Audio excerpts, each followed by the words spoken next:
Hello, traders. Today is Thursday, July 17th, and this is my PM recap for gold, and we are on the 1 hour time frame. So, anyways, gold has been extremely choppy for actually a couple weeks now, but the last couple days, especially very, very choppy.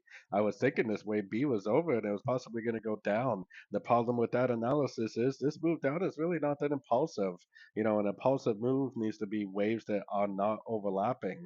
These waves are definitely very, very overlapping. So if we go up to the daily time frame and zoom back in a little bit, this wave B may not be over. This wave B actually could possibly push up to the 61, 78% before it decides to make the impulsive downtrend for the wave C. Like I said, definitely not any clear direction on the sort of time frames like the 1 hour.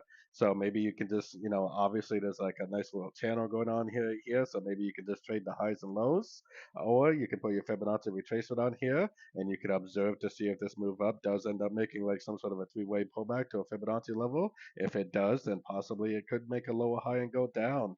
Definitely need to be a little bit cautious with gold.